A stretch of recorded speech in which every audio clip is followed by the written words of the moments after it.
கன்னிமயில் ஒண்ணு இங்கே கலங்கி நிக்குது தந்தானே ஜாதிக்காய் மாதுளா பயந்து நிக்குது தந்தானே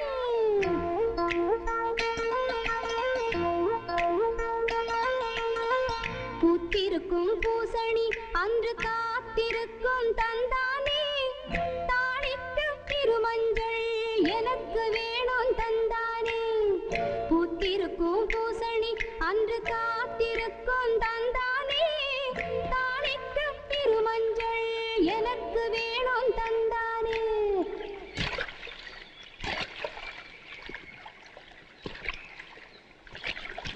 வடிவேலு, என்ன வடிவேலு இது?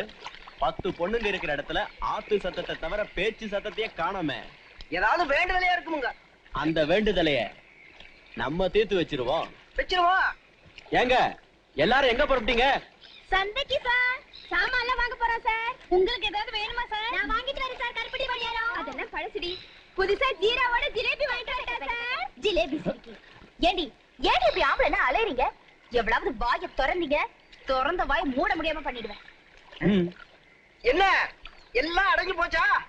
அடடடா, இவங்க கிட்ட ஒரு பந்தயம் போட்டு பரிசு கொடுக்கலாம்னு நினைச்சேன். பேச மாட்டேங்கிறாங்களே வடிவேலு. முதல்ல பரிசு என்னன்னு சொல்ல சொல்லு சுபாத்தா. பரிசு என்னன்னு கேக்குறீங்களா? பரிசு நான் தான். அதாவது நான் போடுற விடுகதைக்கு விட சொல்லிட்டா என்ன கல்யாணம் பண்ணிக்கலாம். எப்படி வசதி? அடி அடியே, அந்த ஆளோட தேக்கு மர தோல் அழகும் கரலா கட்ட கையழகும் பார்த்தா எப்படியாவது கட்டிக்கணும் போல ஆசை இல்ல? ஆசை மட்டும் பத்தாது, விட சொல்றதுக்கு மண்டையில அறிவு வேணுமில்லடி. மூடிட்டு உக்காரு. என்ன யோசிக்கிறீங்க? 2-3 பேர் விட சொன்னாலும் மிரண்டு போயிட மாட்டேன். நான் ரெடி. முதல்ல விடுகதையை போட சொல்லு வடிவேலு. அம்மணிகளா, தாளத்தை கொஞ்சம் போடுங்க. துந்தனா போடுறேன்.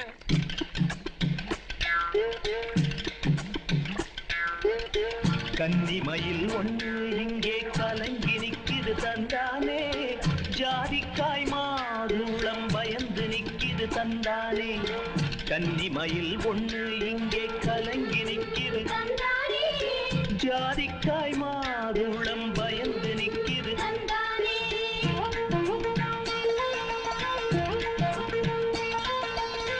பூத்திருக்கும் பூசணி அன்று காத்திருக்கும் தந்தானே தாளிக்க இருமஞ்சள் எனக்கு வேணும் தந்தானே.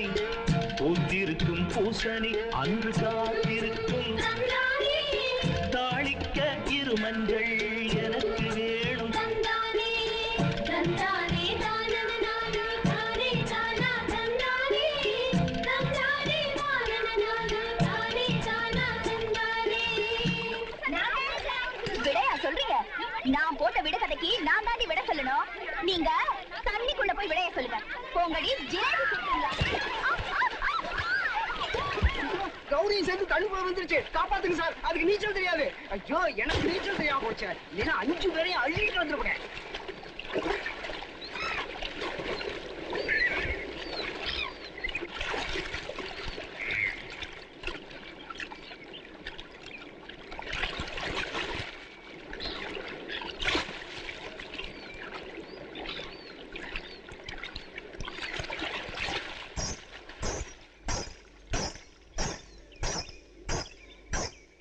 கன்னிமயில் ஒன்று